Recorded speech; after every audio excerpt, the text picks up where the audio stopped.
Charles de Bronx Oliveira, il fallait qu'on en parle, donc on va en parler avec Rust. On va faire le bilan, pas forcément alarmant de mon côté, je sais pas du tien, mais... Bon, ah oui, dans le sens où c'est pas comme s'il était en train de faire une Tony Ferguson, hein. C'est juste qu'il a pris une légende en plein fouet, quoi. Et c'est pas comme si on allait parler de retraite, Rust ? Bah, on va parler de droit retraite, hein, oui. Eh ben, on va parler de retraite. Potentiel. Waouh ! C'est parti, les gars. Générique. Winamax te rembourse ton premier pari en cash si celui-ci est perdant dans la limite de 100€ et en plus avec le code LASSUR10, 10€ supplémentaires en cash. Attention, les jeux d'argent sont interdits aux mineurs. Jouer n'est pas une alternative au travail et ne permet pas de s'enrichir, donc jouez de manière responsable. Alors déjà, pourquoi pour moi ce n'est pas alarmant ce qui s'est passé, c'est qu'on s'attendait tous, si vous êtes même le plus fervent supporter de Charles de Bronx Oliveira, on s'attendait à ce qu'il se fasse mettre KO. Et comme il n'y a pas de surprise dans ce KO, et surtout que, je veux dire, le mec s'est quand même pris 4 coups, le premier crochet, il l'éteint, ensuite il se prend un deuxième crochet, puis il y a les deux hammer fist. Donc quand il y a tout ça qui finissent dans un état pareil au regard de l'adversaire, c'est pas étonnant, et c'est pour ça que pour moi, on peut pas forcément parler de, aujourd'hui, à mon sens, de retraite pour Charles de Bronx, parce que c'était le résultat attendu, et que là, on peut pas être dans une situation de se dire oh putain le mec il a vraiment vieilli ou oh là il faut raccrocher. Non, c'est juste que comme tu l'as dit, il est tombé sur un mec qui est en état de flow tout simplement et il y a eu quelques coups en trop, mais à part ça, bon, rien de grave. Enfin rien de grave. Ouais, c'est pour ça. Enfin, bon, ça fait quand même une commotion, mais en fait c'est de la même manière que Volkanovski, il a pris un KO contre Topuria, mais je me souviens que même à l'époque, on avait dit après les coups que lui a mis Topuria, il aurait mis KO un welterweight de toute façon. Donc c'est pas comme si on pouvait dire effectivement là c'est quand même pas très bon. En plus, Oliveira, il a pas été mauvais sur le combat, hein. Il était là, il est arrivé, il a fait exactement comme il fait tout d'habitude. Il a pris les mêmes coups que d'habitude. C'est juste que tu ne peux pas contre Topuria. Mais effectivement, après avoir vu la même chose contre Volkanovski, et puis qu'on ait vu Volkanovski rebondir et regagner son titre featherweight contre un très dangereux Diego Lopez, non seulement ça fait bien vieillir la victoire de Topuria, mais effectivement ça fait relativiser par rapport à Oliveira, parce que bon, le dernier combat d'Oliveira, alors je crois il avait un problème au genou, je sais plus quoi, mais il avait gagné contre Ed Chandler en 5 rounds, mais je crois que c'est parce qu'il est arrivé à moitié blessé, un truc comme ça. Et donc il fait quand même, après un 5e round, il nous aura fait peur, mais une belle performance. Avant ça, bon bah c'était la défaite par split décision contre Arman où il fait un bon combat aussi. Avant ça, c'était le KO victoire contre Dariush, et avant ça, c'était Makhachev, tout le monde perd contre Makhachev. Donc c'est pas comme si on pouvait dire ouais bon bah c'est sa 4e défaite d'affilée, on sent qu'il est beaucoup plus lent que d'habitude, on sent que non, il a fait ce qu'il fait d'habitude, c'est juste que bah, là ça ne marche pas contre Ilia Topuria. En fait, la seule chose moi qui me fait penser au mot retraite pour lui, c'est simplement qu'il a tout accompli et qu'il a plus rien à prouver. Mais à part ça, c'est pas parce qu'il est en déclin, hein, nécessairement. Donc oui, il y a effectivement ce côté plus grand chose à faire et où forcément bah tu commences à tourner en rond et ça c'est jamais bon. Moi c'est peut-être ce côté en fonction des gars que l'UFC va lui mettre, mais l'UFC historiquement hein, quand vous êtes un nom, vous allez vous prendre des gars qui sont au plus haut niveau, même si vous avez besoin justement d'avoir une petite rampe de lancement pour entamer un nouveau run. Moi le seul truc qui m'inquiète un peu avec Charles Oliveira, c'est ce côté, j'ai l'impression, tu vois, que lui et sa team sont un peu dans leur monde. Tu vois, déjà dans le Media Day, quand il disait Ilia Topuria va faire ce que tous les autres vont faire, à savoir comment fold, tu sais... Ouais, il va plier, il va s'affaisser. Il va s'affaisser avant même le début du combat. Ça fait très longtemps qu'on n'a pas vu ça. Donc tu vois, déjà quand il était dans son monde, le truc de le mercredi ou le jeudi, tu vois, tu les vois tous au niveau de la pesée pour un truc un peu mystique. La dernière fois qu'il y avait eu ça, c'était la défaite contre Islam Makhachev. Donc oui, ça fait des belles images, mais la dernière fois, le mec s'est quand même pris knockdown et ensuite s'est fait soumettre. Donc pas mal de trucs comme ça où tu te dis, le gars est dans un truc où faudrait déjà juste bosser sa défense en striking avant de penser à ces trucs-là.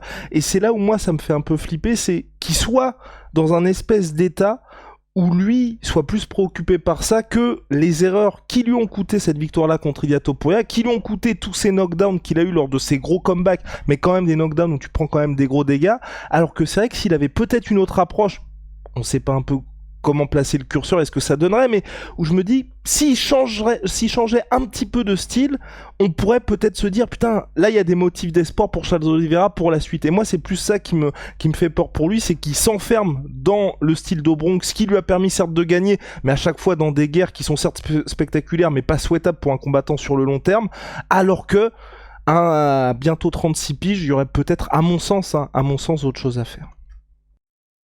Ouais, bah, effectivement, j'étais en train de regarder son âge, parce que donc il va sur ses 36 effectivement et après toute sa carrière parce que purée, il a 35 ans mais effectivement, il est à l'UFC depuis plus de 10 ans, hein, il me semble, je Oui, suis en oui, train de oui, regarder pour largement, être sûr. largement plus Ouais, de 10 voilà. ans, ouais. Oh la vache, le nombre de combats qu'il a fait à l'UFC depuis 2010, il était à l'UFC. Ce qui est Il est arrivé monstrueux, à hein. l'UFC. Ce qui est monstrueux, C'est les gars. monstrueux comme longévité. Surtout après, en fait, c'est d'autant plus monstrueux qu'il a passé des années et des années à l'UFC. Et c'était un combattant parmi d'autres, très spectaculaire, mais on lui prédisait pas un avenir spécialement comme il l'a eu pourtant. Donc, il a une longévité de malade. Il a tout fait, il a tout eu à l'UFC. Il a touché le Graal avec la ceinture qu'il a même défendue, donc vrai champion. Tu sais, j'ai un peu cette sensation comme avec Junior Dos Santos que on le refera pas en fait. Il est comme il est. Il est style shootbox. Shootbox, on le sait, c'est des mecs qui sont 100% offensifs. Enfin, le nombre de gars du shootbox où tu te dis, mais putain, les gars, juste s'il vous plaît, la défense.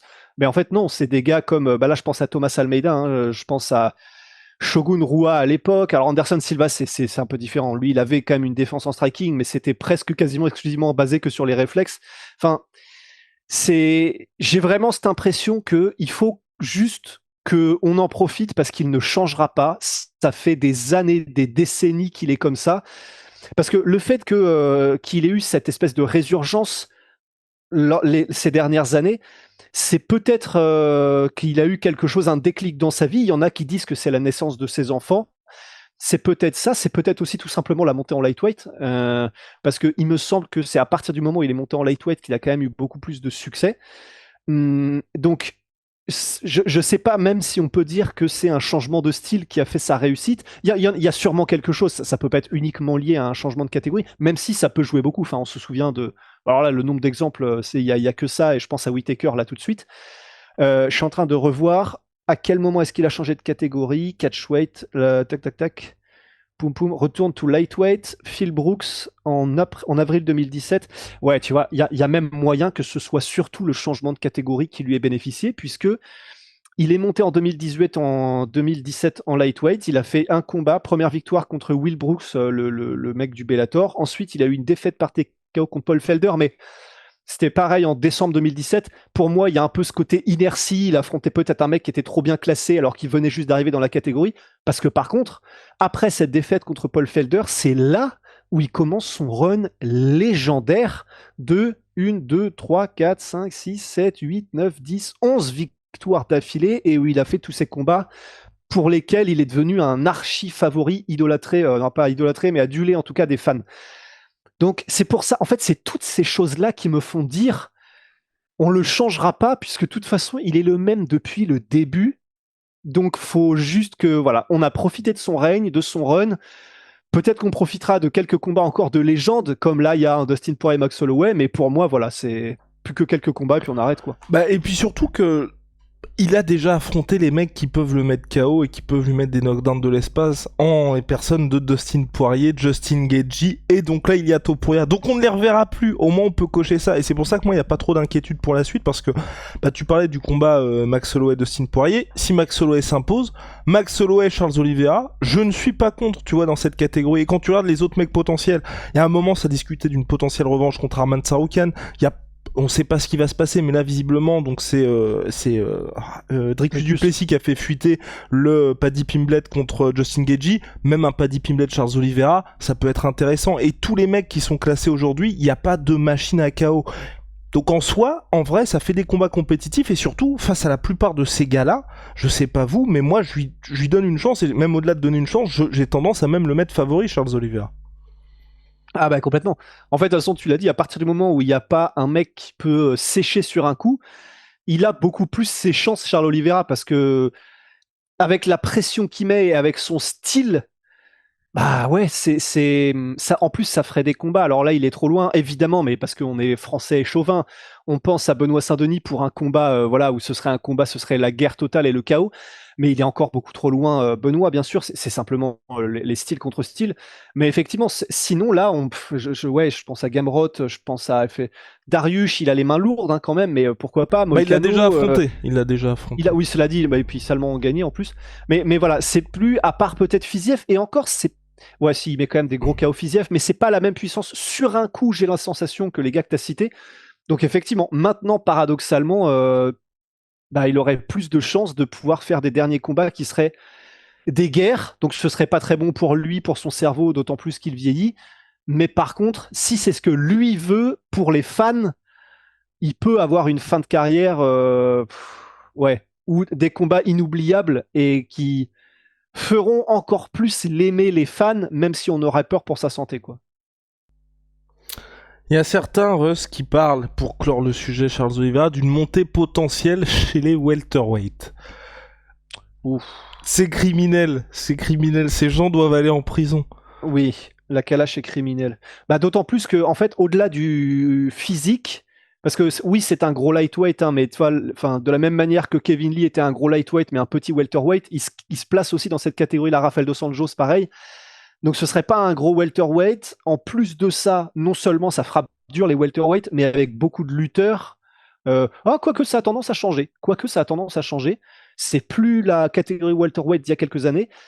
Mais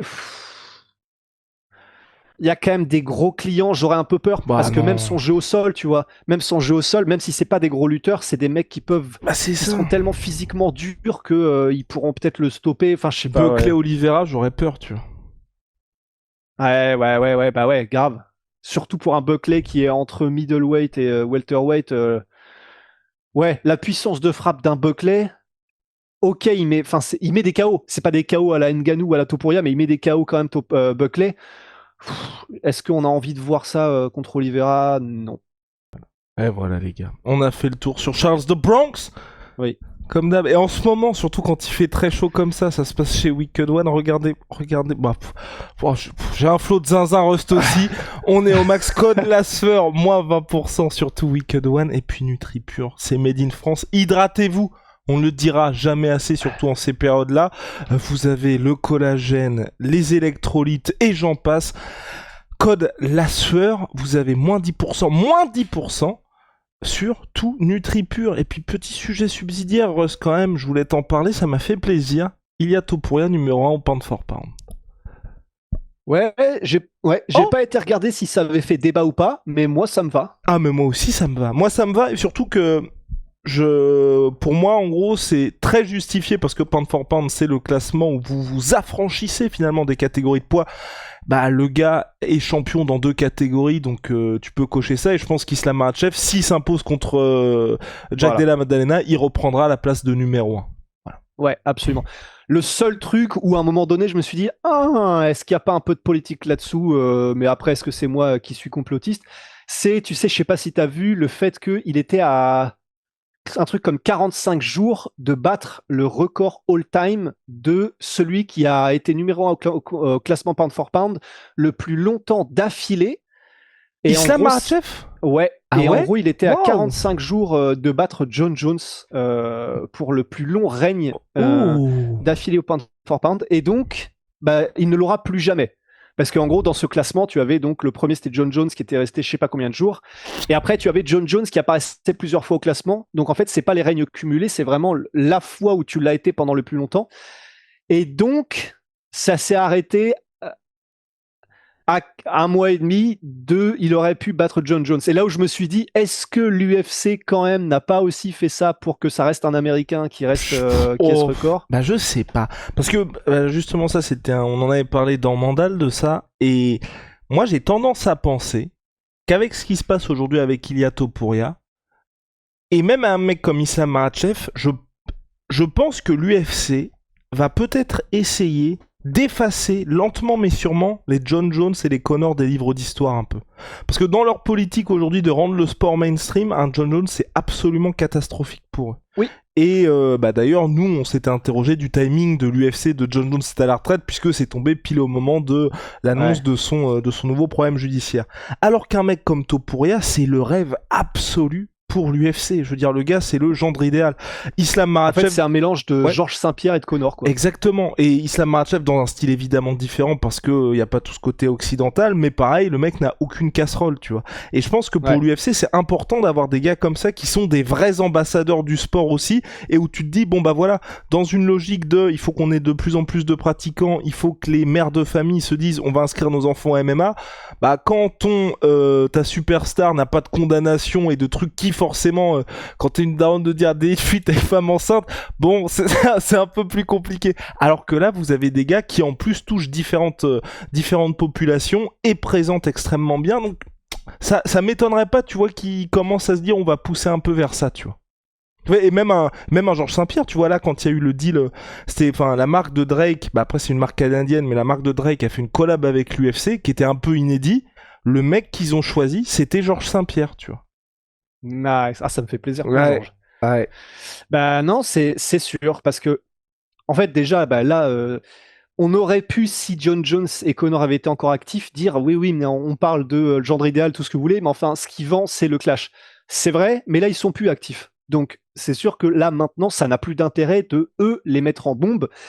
Et là, effectivement, les mecs qui sont les plus grosses stars, on aurait pu, maintenant, même s'il a perdu, mettre Alex Pereira dans le lot. C'est des mecs, effectivement, qui ont zéro casserole et qui ont des histoires inspirantes, etc.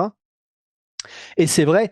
Et c'est vrai qu'en plus, ça m'a fait marrer de voir Islam Makhachev qui lui-même veut combattre aux États-Unis en fait maintenant, parce que évidemment, forcément, les pays musulmans se l'arrachent et les pays du Moyen-Orient surtout parce que c'est eux qui ont le bif. Et je crois que c'était Abu Dhabi ou qui voulait, bah forcément, ils veulent tous les combats de Makhachev et c'est Makhachev lui-même qui a dit non, je veux combattre aux États-Unis au Madison Square Garden, mais parce que il l'a déjà fait de combattre au Moyen-Orient plusieurs fois, Makhachev, et puis que je pense qu'il veut peut-être toucher un autre public, qu'il veut toucher les pay-per-view, etc. Et même, j'aurais peut-être même tendance à croire, pas forcément que pour le bif, Makhachev, je pense qu'il a juste envie d'être sous le feu des projecteurs en prime time à un moment où tu as le plus d'audience. Vraiment, je le pense, tu vois. Vu connaissant Islam comme je le connais, ça lui ressemble, tu vois. Bah, c'est ton gars sûr. Et t'as pas aussi ce sentiment, ça moi c'est ce que je me... Bah justement quand Islam a parlé du Madison Square Garden, là le combat Islam Makhachev, Jack Della Maddalena, pas que je suis plus hypé, mais avec la victoire de Topuria, j'ai surtout envie de voir Topuria Islam Makhachev, et celui-là, et déjà j'ai tendance à dire que le combat en plus va être un peu dur pour Makhachev, et en plus si c'est dur, je pense, je le vois gagner, mais tu vois, ce sera poussif et tu te dis putain... Il y avait le combat contre Topuria à faire directement. Topuria qui veut revenir au mois de décembre en plus. Ouais, je sais. Bah pour Topuria, ça a du sens.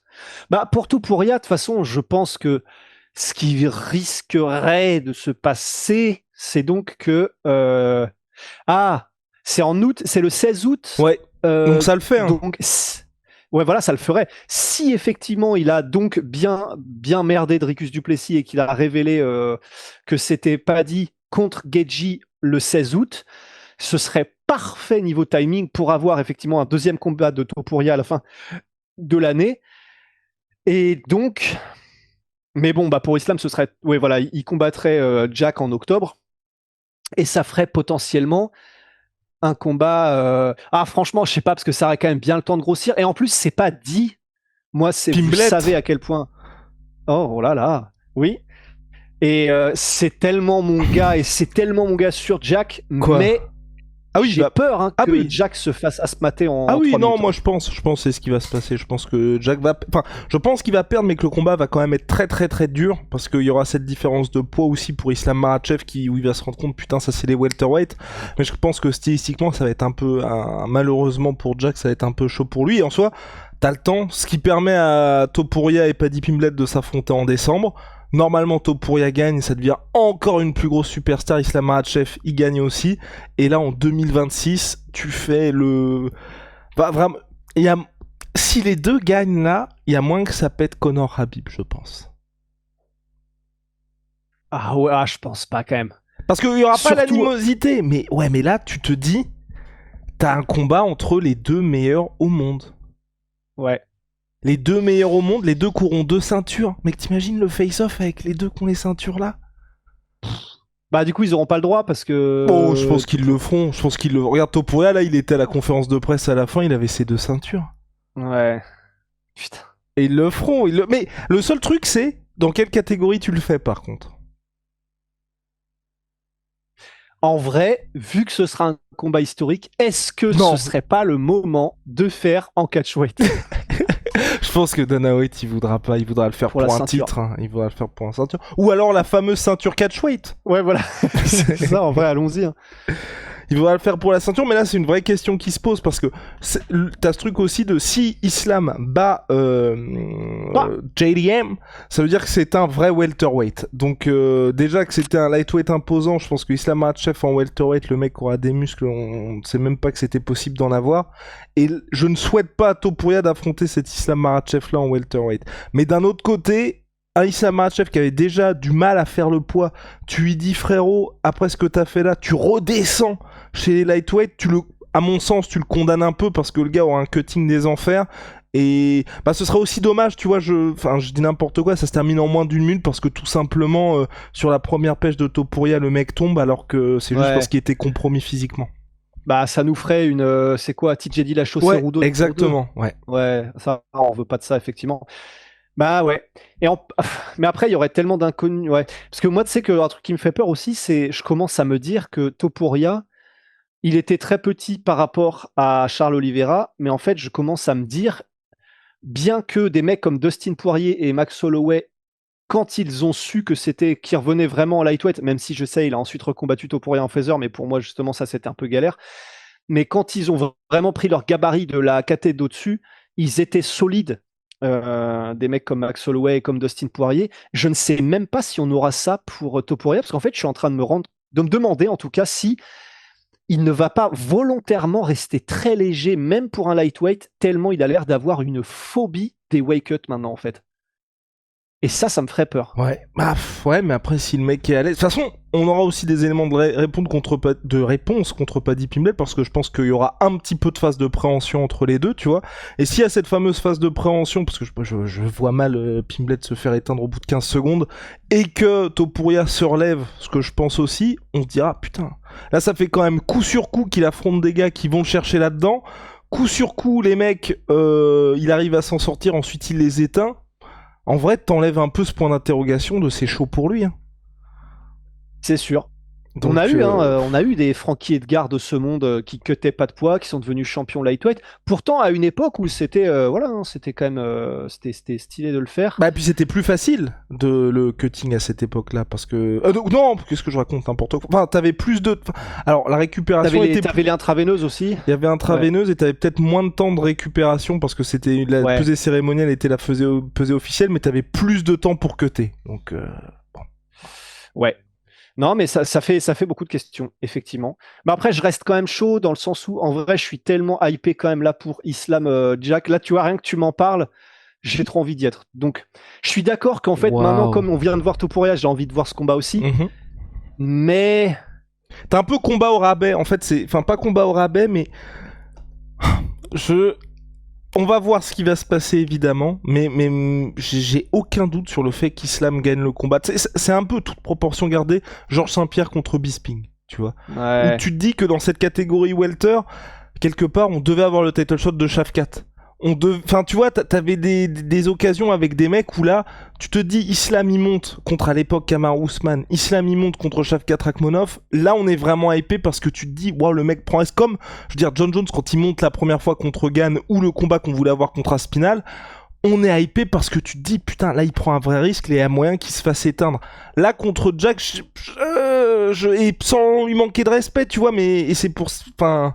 J'ai un peu de mal, tu vois, à me dire le gars va vraiment être en danger. Ouais, bah, c'est ça. En fait, bien qu'on ait vu une superbe défense de takedown de Jack Della Maddalena, En fait, c'est vrai que pareil, ce que j'aurais aimé, c'est qu'ils mettent KO Belal en fait, et pas parce que je déteste Belal, juste pour qu'on puisse se dire. aussi. Non, en plus vraiment. Non, pas. je sais. En plus, Ouais. c'est vrai.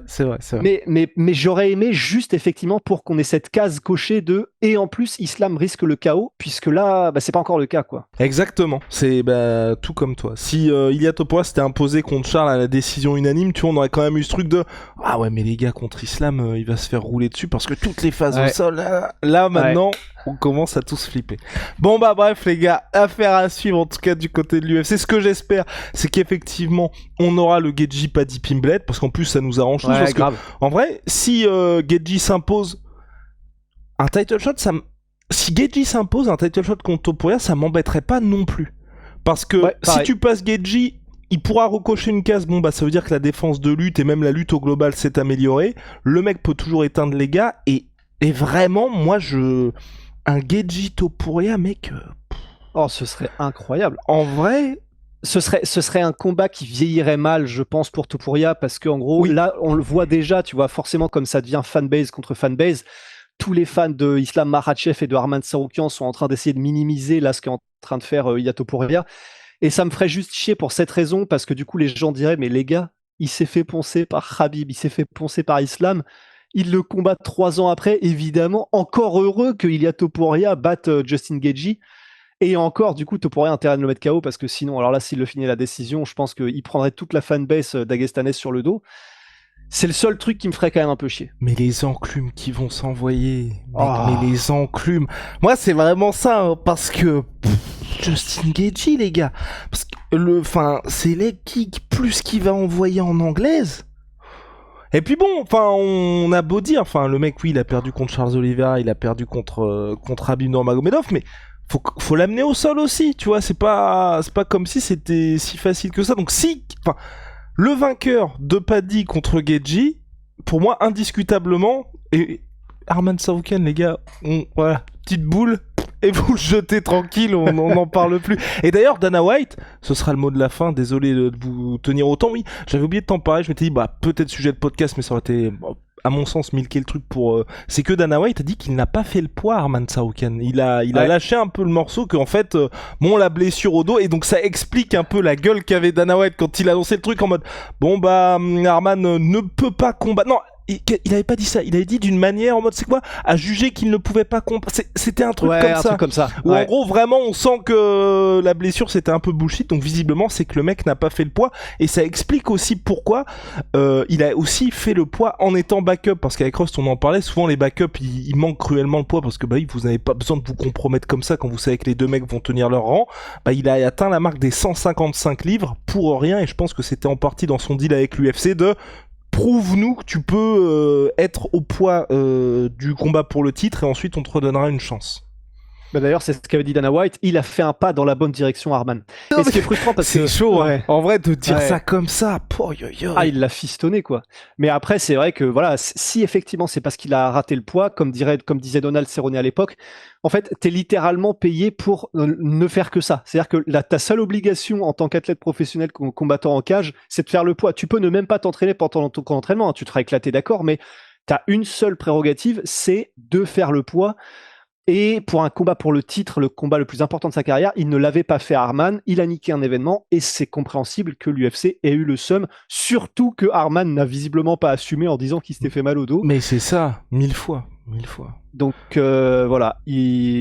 Après, ce que j'aime bien avec Arman, c'est que il a, soit il s'en branle complètement, soit il sait que maintenant, de toute façon, ça sert à rien d'essayer d'être, sympathique auprès du public. Et du coup, il a vraiment embrassé ce côté un peu méchant et vilain.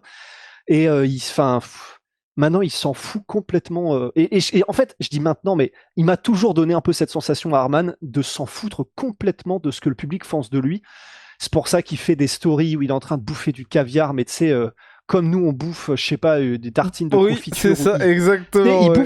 Il bouffe des cuillères de caviar qui doivent valoir, j'en sais rien, je sais pas combien ça coûte, mais tu sais, 2000 balles la cuillère. Il était tranquille, mais sans, tu sais, en fait, il les mange, tu sens, sans même profiter, juste en mode, faut que je mange un truc. Il était en mode popcorn, voilà. Vous prenez des popcorn, lui il se fait son truc. Allez, tranquille. C'est ça. Et il y a un des commentaires qui était le mec vient de bouffer tranquillement mon équivalent du salaire du mois, tu vois. Et c'était vraiment ça. Et d'un côté, c'est automatiquement, ça m'a foutu le seum en mode, mais mec, pour le prix que ça coûte, est-ce que c'est juste fait semblant de profiter au moins?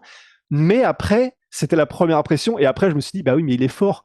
Ça crée de l'engouement. En plus, le post a cartonné. Je crois qu'il a fait 200 000 likes ou un truc comme ça pour 10 millions de vues.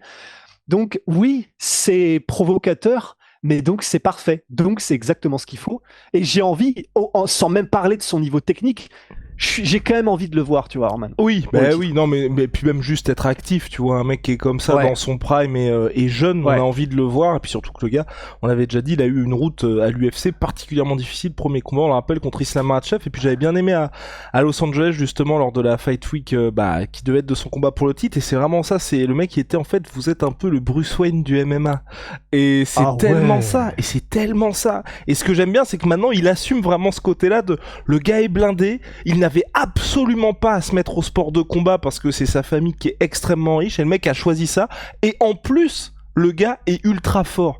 Donc à un moment donné, qu'est-ce que vous allez faire de toute façon? Qu'est-ce que le gars, il a même pas besoin des sous du MMA. Non, il est déjà extrêmement bien. Et ça, je trouve ça vraiment stylé. Donc ça fait un autre antagoniste finalement. Ouais, c'est ça. Mais oui, putain, c'est tellement bien vu le Bruce Wayne du MMA. Mais oui. Parce que c'est vrai, avec ces trucs où il est en Lamborghini, où il fait ses trucs, c'est toujours dans des hôtels à je sais pas combien de milliers de balles la nuit.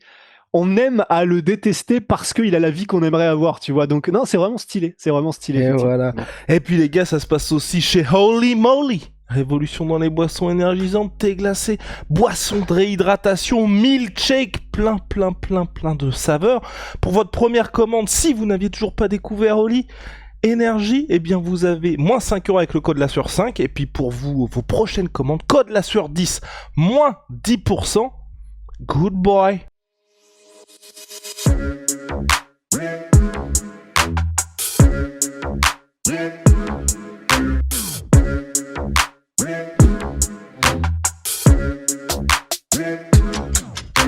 On pourrait trop me payer.